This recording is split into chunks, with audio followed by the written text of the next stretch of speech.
సురేష్ గారు, ఖమేని అంటే ముస్తఫా ఖమేని, నువ్వు సీట్లో కూర్చో 24 అవర్స్లో నేను లేపేస్తా చెప్పారు కదా వీళ్ళు. ఎవరు? అమెరికా చెప్పింది, ఇజ్రాయెల్ చెప్పింది. 24 అవర్స్ దాటిపోయింది, 48 అవర్స్ కూడా పూర్తిగా వస్తుంది. ఈ లేపేసే కార్యక్రమం ఏమైనా ఉంటుందా, లేకపోతే లేపేసే కార్యక్రమాన్ని ముస్తఫా ఖమేని ఎలా అడ్డుకుంటాడు?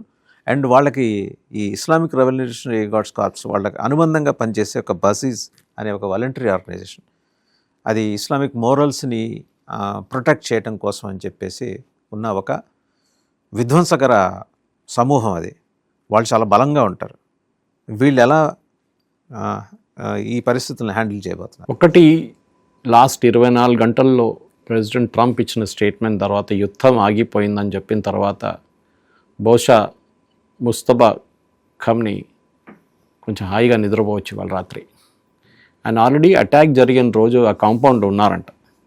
ఆయన కూడా ఇంజూర్డ్ ఆయన, కానీ బయటికి రాలేదు ఇప్పుడు దాకా. పబ్లిక్ మీటింగ్ ఒక పబ్లిక్ అడ్రస్ ఇస్తున్నారు, కానీ ఇప్పుడు దాకా జరగలేదు. మనం ఎదురు చూస్తున్నాం దానికోసం.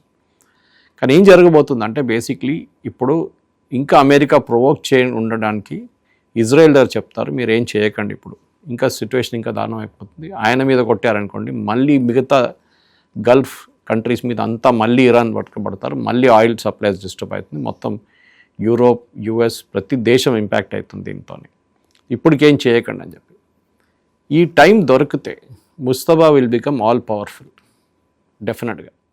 ఎందుకంటే ఈయన నాన్నగారు ఉన్నప్పుడు కూడా నాన్నగారు గేట్ కీపర్ ఉండే, కాన్షియన్స్ కీపర్ ఉండే. అంటే వాళ్ళ నాన్న ఎవరైనా కలవడానికి వెళ్తే, ఎందుకంటే ఆయన 86+ ఉండే, సో న్యాచురల్లీ ఆ ఏజ్లో మీ కొన్ని మెంటల్ ఫ్యాకల్టీస్ ఎక్కువ పనిచేయదు.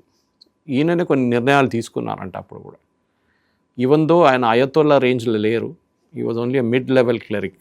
అయతుల్లా అంటే హై రేంజ్ సార్? అయతొల్లా వాళ్ళది ఒక టైటిల్ లాగా, ultimate head of the head అని చెప్పలేదు, దట్స్ అల్టిమేట్.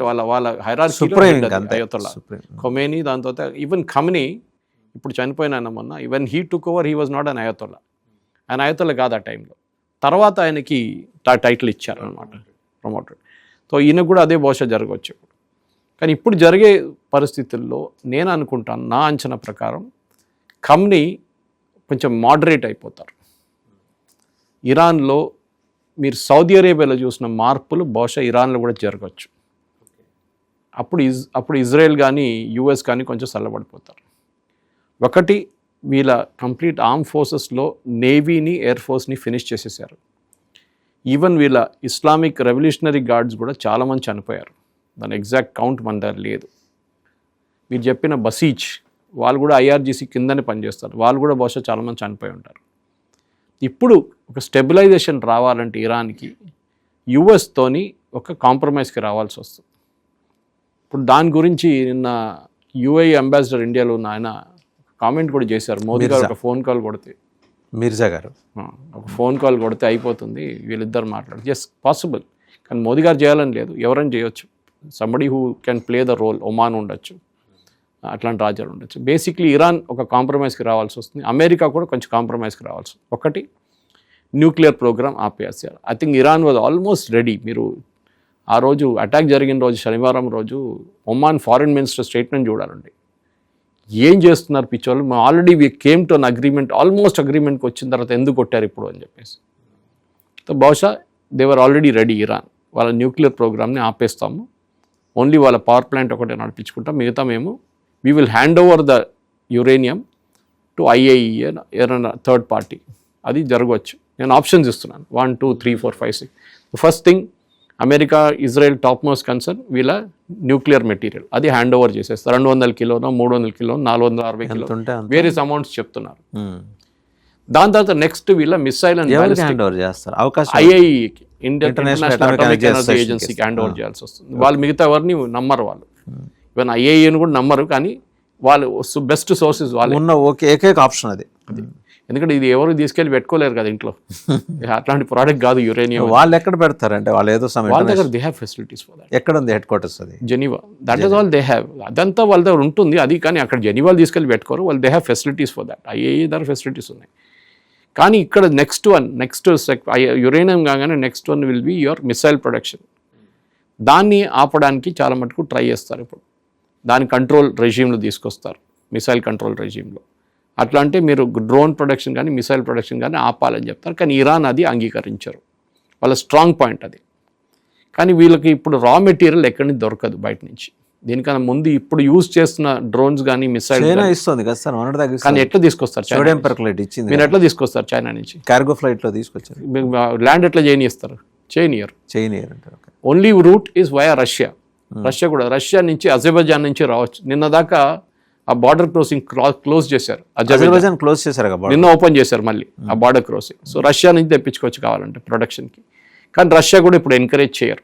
ఓకే, బహుశా చైనా ఎంకరేజ్ చేస్తుంది. ఎందుకంటే రష్యా దానికోసం పుటిన్ ట్రంప్ మాట్లాడుకున్న దాంట్లో ఒప్పందం రావచ్చు బహుశా. సో నేను ఐఎమ్ జస్ట్ స్పెక్యులేటింగ్. రెండో పాయింట్ ఇది మిసైల్ ప్రొడక్షన్. సరే మీరు చేయండి, కానీ యూ కెనాట్ అటాక్ ఇజ్రాయెల్ని అటాక్ చేయకూడదు. అది will be the biggest point. కానీ అది ఇరాన్ ఎన్ని రోజులు అంగీకరిస్తారో, ఎన్ని రోజులు దాన్ని పట్టుకొని కూర్చుంటారో తెలియదు మనకి. ఏదో ఒక రోజు పిచ్చోని చేతిలో రాయలాగా మళ్ళీ అది పోతుంది ఎక్కడికో డైరెక్షన్లో, ఇజ్రాయెల్ వైపు. బికాజ్ ఇరాన్ కాన్సెప్ట్ ఏంటంటే Israel has no right to exist. అదొకటి అంగీకరించకుండా నడవదు ముందుకు. సో పాసిబ్లీ అక్కడ కూడా కాంప్రమైజ్కి రావాల్సి వస్తుంది. ముస్తఫా దేశమే ఉండకూడదు అంటూ అరాచకం కదా అది. సో ముస్తఫాకి కాంప్రమైజ్కి రావాల్సి వస్తుంది వాసుదేవన్ గారు డెఫినెట్గా. ఈ హెజ్ నో ఛాన్స్ అనమాట. అంత ప్రెషర్ ఉంటుంది ఇప్పుడు. ప్రెషర్ ఎక్కడి నుంచి? యూఎస్ కన్నా ఎక్కువ సౌదీ అరేబియా నుంచి, ఇటు ఒమాన్ నుంచి, కువైత్ నుంచి, వీళ్ళు జీసీసీ కంట్రీస్ అందరు కలిసి ఇప్పుడు ఇరాన్ మీద ప్రెషర్ పెడతారు, మీరు కాంప్రమైజ్ అయిపోండి అని. మూడవది హమాస్, హూతీ, హెజ్బుల్లా, వీళ్ళకి ఇచ్చే ఆయుధాలు ఆపేయమంటారు. ఫండింగ్ ఇండైరెక్ట్లీ చేయొచ్చు. ఫండింగ్ చేయడానికి ఇరాన్ దగ్గర డబ్బులు ఉండాలి కదా. ఉన్నాయి కదా సార్, వాళ్ళ ఎక్కడ మొత్తం వాళ్ళు కాఫీ ఇప్పుడు 15 లక్షల రూపాయలు ఆయన అంటారు. So inflation wise they are done. వాళ్ళ రెవెన్యూ 99% వాళ్ళ కరెన్సీ వాల్యూ పడిపోతుంది. అంటే మీ దగ్గర 100 రూపాయలు బ్యాంక్లో ఉంటే షా ఆఫ్ ఇరాన్ టైంలో ఇప్పుడు అది రూపాయి అయిపోయింది. అంతే, ఫినిష్. వాళ్ళ ఎకానమీ కూడా ఫినిష్. మూడో పాయింట్ ఇది జరిగితే 4వ పాయింట్లో ఇరాన్ డిమాండ్ చేస్తారు, మా ఆయిల్ మేము ఇక్కడ ఈ కండిషన్స్ అని అగ్రీ చేస్తే మా ఆయిల్ ఇక్కడ నుంచి షిప్పింగ్ చేయడానికి మీరు అలౌ చేయాలి. అది ఒప్పుకోవచ్చు. ఎందుకంటే వీళ్ళ ఫస్ట్ పాయింట్ మీద 4th పాయింట్ లింక్ ఉంది. అవునవును. యురేనియం ఏ రోజు వీళ్ళు ఐఏఈ ఇన్స్పెక్టర్స్ని రానికుండా చేశారో ఆ రోజు నుంచి బ్యాన్ పెట్టారు. అది ప్రెసిడెంట్ బైడెన్ టైం నుంచి మొదలైంది, ప్రెసిడెంట్ ట్రంప్ టైం కాదు అది. దానికన్నా ముందు కూడా ఉండే, ఎర్లియర్ ట్రంప్ రెజీమ్లో కూడా ఉండే, బుష్ టైంలో కూడా ఉండే. ముందే ఉంది. ఈవెన్ దానికన్నా ముందు బుష్ రెజీమ్ నుంచి మొదలైంది అది, junior bush. So it was not a new thing, కొత్తది కాదు ఇది. సో ఇప్పుడు జరుగుతున్న ఈ 3 పాయింట్లు వచ్చేస్తే ఐ థింక్ బహుశా ఒక పీస్ టాక్స్ నడవాల్సి వస్తుంది. ఇంకొక షర్మల్ షేక్లో వెళ్ళి కూర్చొని ఈజిప్ట్లో మాట్లాడాల్సి వస్తుంది. దీనికన్నా ముందు జరిగిన పీస్ టాక్స్ అక్కడే జరిగింది కదా. సో ఈ పరిస్థితికి వస్తే, ఎందుకంటే ఇప్పుడు మీరు ఆలోచించండి వాసుదేవన్ గారు, మనం పెట్రోల్ గురించి డీజిల్ గురించి మాట్లాడుతున్నాం, కానీ లక్షలాది మంది ట్రావెలర్స్ టక్అప్ అయిపోయారు డిఫరెంట్ ఎయిర్పోర్ట్స్. లక్షలాది. ఇప్పుడు ఈద్ సీజన్, ఇప్పుడు ఈద్కున్న ఫ్లైట్లు ఏమవుతుంది? మరి ఎంతోమంది లక్షల మంది ఇండియాకి వస్తారు గల్ఫ్ నుంచి. వాళ్ళ సంగతి ఏంటి? ఎన్ని ఫ్లైట్లు మీరు అరేంజ్ చేస్తారు? నార్మల్ ఫ్లైట్ దుబాయ్ లాంటి ప్లేస్లో ఎంత 75 మిలియన్ ప్యాసింజర్స్ ట్రావెల్ చేస్తారు అక్కడి నుంచి, ట్రాన్సిట్ మోస్ట్లీ. అది ఎకానమీ మొత్తం దెబ్బతింటుంది. సో ఇరాన్ కూడా అర్థమైపోతుంది, మనం ఇప్పుడు వీ హ్యావ్ అచీవ్డ్ ఒక సెల్ఫ్ రెస్పెక్ట్ వచ్చింది మాకు. మేము అమెరికాని అడ్డుకున్నాము, కంటైన్ చేయగలిగాం. వియట్నాంలో జరిగిన అదే ఒక థ్రిల్, అదే ఒక కిక్ వీళ్ళకి కూడా వస్తుంది. ఇక్కడి నుంచి ముందుకు వెళ్ళడానికి ఇప్పుడున్న పరిస్థితుల్లో ఈ ఫస్ట్ పీస్ టాక్స్ నడిస్తే బాగుంటుంది. కానీ దానికి ఒక మెచ్యూరిటీ ఉండాలి. కానీ నాకు అది ముస్తబాకి ఎంత మెచ్యూరిటీ ఉందో తెలియదు. వాళ్ళ ప్రెసిడెంట్ ఈజ్ మోర్ అమెనబుల్, పెచెకాన్. ఆయన కొంచెం బాగా మాట్లాడాను, పెచెకాన్. He speaking very sensibly. మొన్న అపాలజైజ్ కూడా చేశారు ఆయన. దాని తర్వాత పాపం విత్డ్రా చేయాల్సి వచ్చింది ఆయన. వీళ్ళు ఫోర్స్ చేశారు కదా రెవల్యూషన్. సో బహుశా వీళ్ళని ఆయన ముందు పెట్టుకొని, ఆయన ఒక నెగోషియేషన్ ఫేజ్గా పెట్టుకొని నెగోషియేట్ చేయాల్సి వస్తుంది. చేస్తే బాగుంటుంది, అందరికీ బాగుంటుంది, లోకం అందరికీ బాగుంటుంది. And state of Hormuz. ఈ పిల్లి మెడలో గంట కట్టేది ఎవరు? అది కదా, అది that is the big challenge. So Putin బహుశా ఉండొచ్చు. Putin may play a role. Xi Jinping రారు దీంట్లో, చైనీస్ వాళ్ళు రారు దీంట్లో. వాళ్ళకున్న ప్రాబ్లం వాళ్ళకుంది, పుటిన్కి ఉంది. ఎందుకంటే పుటిన్కి దీనికి ఒక కండిషన్ పెడతాడు ట్రంప్ దగ్గర బహుశా, యుక్రెయిన్ మర్చిపోండి, ఎక్కడున్నాం అక్కడే ఉండిపోతాం, సీజ్ ఫైర్ డిక్లేర్ చేస్తాం, మా మీద ఉన్న ఆంక్షలు మొత్తం తీసేసేయండి అంటారు. ఇరాన్ మీద ఉన్నవి కూడా, ఇరాన్ మీద ఆటోమేటిక్ వచ్చేస్తుంది. ఈ 3 అంగీకరిస్తే 4వది వచ్చేస్తుంది. కానీ మా మీద ఉన్న బ్యాన్ అంతా. దీనికి ప్రాబ్లం ఎక్కడ వస్తుందంటే యూరోప్. జెలెన్స్కీని లోపల ఏంటి అని అడగడా? అది లేదు, అక్కర్లేదు. అది ఎక్కడ ఉంది అక్కడ ఉంది అంతే. యూరోప్కే ప్రాబ్లం ఉంది. ఇప్పుడు ట్రంప్ ఏమన్నారు, ఏమన్నారు, స్టామర్ దగ్గర ఇన్సల్ట్ చేశారు స్టామర్ని. మీరెవరు అక్కర్లేదు నాకు, మేము గెలిచేసాం యుద్ధం అంతా, ఇప్పుడు ఎందుకు వస్తున్నారు మమ్మల్ని help, I don't need people who help me after the war is over అన్నారు. It is ultimate insult. ఒక బ్రిటిష్ ప్రైమ్ మినిస్టర్, అది కూడా కెనడియన్ ప్రైమ్ మినిస్టర్ కూడా అంత ఆల్మోస్ట్ అట్లనే మాట్లాడారు. కానీ బ్రిటిష్ వాజ్ వెరీ ఎమోషనల్. ఎందుకంటే బ్రిటిష్ బేస్ నుంచి వాళ్ళకు ఒక ఎయిర్క్రాఫ్ట్ క్యారియర్ తీసుకురామంటే ఎయిర్క్రాఫ్ట్ క్యారియర్ లేదంటారు. We will not participate in any offensive operations అని స్టామర్ పార్లమెంట్లో స్టేట్మెంట్ ఇచ్చారు వాళ్ళ హౌస్ ఆఫ్ కామన్స్లో. డిఫెన్సివ్ పార్డన్లో ఉంటాం మేము అని, అంటే వస్తున్న మిసైల్ని అడ్డుకుంటాం కానీ అక్కడికి ఫైర్ చేయం మేము అని. సో ట్రంప్ ఏం అడిగారంటే మీరు ఒకటి RAF బేస్ మాకు యాక్సెస్ ఇవ్వండి, డిగో గాషి యాక్సెస్ ఇవ్వండి అంటే అది ఆయన ఒక 2 వారాలు టైం తీసుకున్నాడు. దానికి ట్రంప్కి చాలా కోపం. బహుశా రిలేషన్షిప్ అక్కడే బ్రేక్ అయింది, ఆల్మోస్ట్ స్ట్రెయిన్ అయినట్టే, చాలా మటుకు స్ట్రెయిన్ అయినట్టు. ఇంకా ముందుకు వెళ్తూ ఐ థింక్ యూరోప్ని ట్రంప్ పక్కన పెట్టేస్తారు. ఇప్పుడు మీరు యుద్ధంలో నన్ను హెల్ప్ చేయలేదు, ఓకే అంతే సంగత. స్పెయిన్ ప్రైమ్ మినిస్టర్తో చెప్పేసిండు ఓపెన్గా, ఆయన లెఫ్టిస్ట్ కదా వాళ్ళు, దట్ వీ విల్ నాట్, అసలు ఈ యుద్ధంలో పార్టిసిపేట్ చేయం మేము, వీఆర్ అగేన్స్ట్ దిస్ వార్. వాళ్ళని కూడా పక్కన పెట్టేస్తారు. ఫ్రాన్స్ కూడా అంతే సంగతి. ఫ్రాన్స్ ఇప్పుడు లిగారు, ఎయిర్క్రాఫ్ట్ క్యారియర్ పంపిస్తున్నారు. ప్రెసిడెంట్ ట్రంప్కి ఇప్పుడు రియల్ ఫ్రెండ్స్ క్రైసిస్ టైంలోనే అర్థమవుతుంది మీ ఫ్రెండ్స్ ఎవరు, మీ ఎనిమీస్ ఎవరు అనేది. అది జీవితంలో కూడా అంతే. మీకు ప్రాబ్లం ఉన్నప్పుడు ఎవరు మీ తోడు ఉంటారు, వాళ్ళే మీ ఎవరు లేరుగా ఆయనతో. ఎవరు ప్రెసిడెంట్ తోటి ఇప్పుడు ఎక్సెప్ట్ ఇజ్రాయెల్, అది కూడా ఇజ్రాయెల్ తన అవసరం కోసం ఉంది. ఎవరెవరు ట్రంప్ని వ్యతిరేకించలేదో వాళ్ళందరూ ఫ్రెండ్సే. అంటే నోరు మూసుకొని కూర్చున్న చాలామంది ఉన్నారు, ఇంక్లూడింగ్ ప్రైమ్ మినిస్టర్ మోదీ గారు అడిగారు మీరు కండమ్ ఎందుకు చేయట్లేదు, మీరు ఖమేనీ చంపారు కదా, అది మీరు కండమ్ చేయాలని చెప్పి ఎందుకు చెప్పాలండి. ఇదే మనిషి ఏం చెప్పాడు, Kashmir is a disputed territory అన్నారు చనిపోయిన అయోధ్యలో. మనం ఎందుకు ఆయనతో సింపతి ఇవ్వాలి. సరే మన ఫారిన్ సెక్రటరీ మిస్రీ గారు వెళ్ళారు, కండోలెన్స్ బుక్ సైన్ చేశారు అంతే, జయశంకర్ గారు వెళ్ళలేదు. సో హైరార్కీలో చాలా క్లియర్ అది ఎవరు వెళ్తారో అంటున్నారు. పార్లమెంట్లో నేను జయశంకర్ గారు స్టేట్మెంట్ ఇచ్చారు. ఇప్పుడున్న దాని ప్రకారం in fact Israeli prime minister Benjamin Netanyahu ఆ రోజు మోదీ గారు అక్కడ వెళ్ళినప్పుడు ఒక స్టేట్మెంట్ ఇచ్చారు ప్రెస్ కాన్ఫరెన్స్లో. ఆ వీడియో చాలా వైరల్ అయింది. మీ దగ్గర ఒక ఫారిన్ మినిస్టర్ ఉన్నారు, ఆయన ఉంటే చాలు లోకమంతా కంట్రోల్ చేసుకోవచ్చు నేను అన్నారు, మాకు ఇచ్చేసేయండి అన్నారు, మాకు లోన్గా ఇచ్చేసేయండి అన్నారు. ఈ వాజ్ టాకింగ్ అబౌట్ జయశంకర్. అట్లాంటి మంచి జయశంకర్ లాంటి మంచి possibly can play a role in this. ఎందుకంటే మెచ్యూరిటీ కావాలి దీంట్లో, ట్రస్ట్ కావాలి నెగోషియేట్ చేసే దాంట్లో. ఇరాన్ కూడా ఈ టైంలో ఆపితే ఇరాన్ కూడా బాగుంటుంది, లేకుంటే వాళ్ళ ఎకానమీ ధ్వంసం అయిపోతారు, వాళ్ళ దగ్గర ఏం మిగలదు. బికాజ్ ఆల్రెడీ బాంబింగ్ చేసి ఎక్స్టెన్సివ్ బాంబింగ్ చేశారు ఇజ్రాయెల్ కానీ US కానీ. దాని డ్యామేజ్ మనకు బయటకి ఇంకా తెలియదు, ఎంతోమంది చనిపోయారు. ఇప్పుడు ఆపండి, తర్వాత మాట్లాడిన తర్వాత ఇష్యూస్ అని సార్ట్అవుట్ చేసుకోవచ్చు ఒకటి తర్వాత ఒకటి. కానీ base crux issue is uranium. దాన్ని మీరు పక్కన పెట్టి ఆ యురేనియం పంపించేస్తే మీ ఇష్యూ అయిపోతుంది. టెక్డ్ బ్యాలిస్టిక్ మిసైల్స్ అండ్ డ్రోన్స్, ఈ ప్రొడక్షన్ని కూడా మీరు ఒక కంట్రోల్ రెజీమ్లో తీసుకొచ్చేసండి, MCTR లాగా మిసైల్ కంట్రోల్ రెజీమ్లో. ఇన్ని ప్రొడ్యూస్ చేయొచ్చు, మీరు 500 ప్రొడ్యూస్ చేయొచ్చు ప్రతి సంవత్సరం అంతే. సో ఈ 5-6 రీజన్స్ ఇక్కడ వచ్చేస్తే 4 ఇక్కడ నుంచి 3 కండిషన్స్ ఫుల్ఫిల్ అయితే 4వ కండిషన్ ఇరాన్ మీద ఉన్న రెస్ట్రిక్షన్స్ ఎత్తేస్తే వాళ్ళకి ఆయిల్ రెవెన్యూ రావడం మొదలవుతుంది. వాళ్ళకి ఇప్పుడు రెవెన్యూ లేదు, వాళ్ళు దే మస్ట్ బికమ్ డెస్పరేట్ ఉన్నారు వాళ్ళు. రెవెన్యూ లేదు, నీళ్ళు లేవు వాళ్ళ దగ్గర, ఎలక్ట్రిసిటీ ప్రొడక్షన్ తగ్గింది. సో దిస్ రెవెన్యూ లేకుండా మీరు ఎట్లా బతుకుతారు? లోకం నుంచి మిమ్మల్ని టోటలీ కట్ ఆఫ్ చేసేసారు US. As much as Russia మీద చేస్తారు, కానీ రష్యాకి అసలు పట్టించుకోరు. రష్యా చైనీస్ ఒక్కరే వీళ్ళకి ఆయిల్ తీసుకుని చైనా దగ్గర నుంచి చైనీస్ ఆయిల్ తీసుకెళ్తున్నారు వీళ్ళ దగ్గర నుంచి, వాళ్ళు ఒక్కరే డబ్బులు ఇస్తున్నారు. సో చైనా మీద బతికేది దానికోసం. వన్ ఆఫ్ ద రీజన్స్ ఎప్పుడు చెప్తున్నారంటే US యుద్ధానికి ఎందుకు వెళ్ళాలంటే చైనా సప్లై కూడా కట్ ఆఫ్ చేయాలని. అది ఈవెన్ ఇరానియన్ ఒక మినిస్టర్ కూడా కన్ఫర్మ్ చేశారు. US ఏం అదే ఉండే, చైనాకు వెళ్ళే ఆయిల్ కూడా కట్ ఆఫ్ చేసేసేయాలని చెప్పేసి. అది బహుశా అవుతుంది ఇప్పుడు. చైనాని ఇక్కడ నుంచి కూడా కట్ ఆఫ్ చేసేస్తారు, అది కూడా కండిషన్ US పెడతారు, చైనీస్కి అమ్మకూడదు ఆయిల్ అని చెప్పేసి. కానీ అది ఇరాన్ అంగీకరిస్తారో మనకు తెలియదు. ఓవరాల్ చూస్తే I think the time has come. ఇప్పుడు ఆల్రెడీ ప్రెసిడెంట్ ట్రంప్ చెప్పేశారు, మార్కెట్ కూల్ అయింది. మన స్టాక్ మార్కెట్ కూడా పొద్దున్న నేను వస్తున్నప్పుడు బాగానే పికప్ అయింది, కానీ ఇప్పుడు ఎంత సిచ్యువేషన్ ఎంత ఉందో తెలియదు. కానీ I think by next week situation కొంచెం ఈ సాటర్డే దాకా ఎగ్జాక్ట్లీ 2 వీక్స్ అవుతుంది. ఒక సాటర్డేలో మొదలై 2వ సాటర్డేలో 3వ సాటర్డేలో ఎండ్ అయ్యేదాకా సిచ్యువేషన్ కూల్ అవుతుంది. ఎందుకంటే చాలా మటుకు ప్యాసింజర్ ట్రాఫిక్ కానీ, ఫ్రైటర్ ట్రాఫిక్ కానీ, ఆయిల్ ఫ్లో కానీ అన్నీ ఆగిపోయినాయి. లోకంలో కూడా మొత్తం ఎకానమీని జంప్ స్టార్ట్ చేయాల్సి వస్తుంది. అది చేయాలంటే ఎక్కడో ఒక ప్లేస్లో మనం we have to stop the war, అక్కడి నుంచి మొదలవుతుంది అన్నమాట. ఒకసారి కంట్రీ వైజ్ చూద్దాం సార్. ఇరాన్ ఒప్పుకోవడానికి అవకాశం ఉన్న అంశాలు ఏంటంటే, యురేనియంకి సంబంధించి IAEA ఇంటర్వ్యూని అయితే ఓకే, జెనీవాలోనో లేకపోతే వాళ్ళు సజెస్ట్ చేసిన ఒప్పుకోవచ్చు.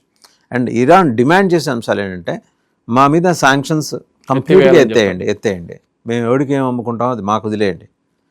అండ్ డిమాండ్ చేసే అంశం ఇంకోటి, ఇజ్రాయెల్ తోటి అదైతే వాళ్ళు అంగీకరించకపోవచ్చు. ఇజ్రాయెల్ ఎగ్జిస్టెన్స్ని వాళ్ళ అక్కర్లేదు. They can say whatever they want. 2 state solution అని ఉంది. Israel has the right to exist, Palestine has the right to exist. ఇది 2 state సొల్యూషన్. మనం కూడా అదే చెప్తున్నాం, మనం కూడా అదే చేశాం. సో ఈ సొల్యూషన్ని అబ్రాహం అకార్డ్ కింద ఈవెన్ సౌదీ అరేబియా అంగీకరించుకున్నారు, యుఏ అయితే సంతకం కూడా పెట్టేశారు. అవును, సౌదీ అరేబియా సంతకం పెట్టడానికి వెళ్ళే 2 రోజుల ముందు ఆ October 7th అటాక్ జరిగింది ఇజ్రాయెల్ మీద, అవును, హమాస్. అక్కడ బ్రేక్ అయిపోయింది. లేకుంటే ఎల్ఆల్ ఫ్లైట్ యుఏఈలో ల్యాండ్ అయింది దుబాయ్లో, ఇజ్రాయలీ ఎయిర్లైన్. ఆలోచించండి, which is totally unthinkable before. 10 సంవత్సరాల ముందు మీరు అడిగితే నేను చెప్తాను ఇంపాసిబుల్ అని చెప్తాను, కానీ ల్యాండ్ అయింది ఆ రోజు. సో అదొక పెద్ద డెవలప్మెంట్ ఉండే, కానీ ఆ డెవలప్మెంట్ మొత్తం వెనకకి వెళ్ళిపోయింది almost. 2023 October 7th attack, it's finished totally. So ఆ అటాక్ తర్వాత జరిగిన మార్పుల్లో ఇదొకటి. హమాస్ ఆ రోజు చేసిన అక్కడి నుంచి మీరు ఫ్లో చూస్తే అక్కడి నుంచే మొదలైంది. హమాస్ ఆ అటాక్ చేసిన దాంట్లో సివిలియన్స్ కూడా వెళ్ళారు గాజా నుంచి. హమాస్ ఒక్కరే కాదు, హమాస్ టెర్రరిస్ట్ కాదు, ఈవెన్ సివిలియన్స్ తోడెళ్ళి ఇజ్రాయలీ సిటిజన్స్ చంపారు, చాలామంది కిడ్నాప్ చేసుకున్నారు. హమాస్ ఇప్పుడు మీరు గాజాలో బోర్డ్ ఆఫ్ పీస్ అని పెట్టుకున్నారు ట్రంప్, అక్కడ ఏం జరగట్లేదు, ముంగడికి వెళ్ళట్లేదు. అది ఇదన్నీ ఇంటర్లింక్డ్ ఉంటుంది వాసుదేవన్ గారు. దీన్ని కనెక్ట్ ద డాట్స్ అంటారు ఇంగ్లీష్లో. ఇక్కడ ఇరాన్ బంద్ అయితే, దుకాన్ బంద్ అయితే, అక్కడి నుంచి మీరు మిగతా అన్ని సార్ట్అవుట్ చేసుకోవచ్చు. హెజ్బుల్లాస్, హమాస్, హౌతీస్, వీళ్ళకి హెజ్బుల్లాని ఇజ్రాయెల్ చూసుకుంటారు, పక్కన విడిచేది. హమాస్ ని డిస్బాండ్ చేయాల్సి వస్తుంది, ఎందుకంటే ప్రెసిడెంట్ ట్రంప్ ప్లాన్ గాజాని డెవలప్ చేయాలంటే అక్కడి నుంచి హమాస్ ని ఆయన రిలేషన్ వ్యాపారం చేసుకోవాలి కదా అక్కడ. ఆయన గేటెడ్ కమ్యూనిటీ కడతా అంటున్నాడు, అక్కడ మెడిటరేనియన్ క్లబ్ లాగా తయారు చేస్తా అంటున్నాడు. ఏదో చేస్తాడో తెలియదు మనకి. సో మన గాజా డెవలప్ చేయాలంటే యూ హ్యావ్ టు హమాస్ అక్కడి నుంచి జరగాల్సింది. హమాస్ జరుగుతుంది ఎప్పుడు? ఇరాన్ నుంచి ఉన్న మొత్తం రిలేషన్షిప్ బ్రేక్ అయితే వాళ్ళు అప్పుడు అక్కడి నుంచి మూవ్ అయిపోతారు. వాళ్ళు అప్పుడు దాకా వాళ్ళు జరగారు అక్కడి నుంచి. ఎవరు వాళ్ళని డిసామ్ చేస్తారు? జార్డన్ చేస్తా అంటున్నారు. జార్డన్ అంటున్నారు మేము చూసుకుంటాం, పోలీసింగ్ అన్నీ మేము చూసుకుంటాం అన్నారు. ఒక బోర్డ్ ఆఫ్ పీస్ కూడా పెట్టాడు. కొంతమంది వెళ్ళారు, పాకిస్తాన్ కూడా మేము వస్తా అన్నాం. అక్కడ ట్రాఫిక్ పోలీసు పనిచేస్తారేమో తెలియదు పాకిస్తాన్ వాళ్ళు. ఇట్లాంటి పరిస్థితుల్లో ఫస్ట్ గాజా సార్ట్అవుట్ చేసుకోవచ్చు, దాని తర్వాత మిగతా ఇష్యూస్ ఒకటి తర్వాత ఒకటి సార్ట్అవుట్ అయిపోతుంది. కానీ ఇప్పుడున్న పరిస్థితుల్లో first should be Iran piece talks. ఒకటి యుద్ధం కాగానే ఒకవైపు IAEA పెట్టుకోండి, ఎందుకంటే యుఎస్ అని కూర్చోరు, ఇరాన్ కూర్చొని మాట్లాడారు టేబుల్ అవతల వాళ్ళు, యుఎస్ ఇవతల ఇరాన్ ఎప్పుడు ఉండదు.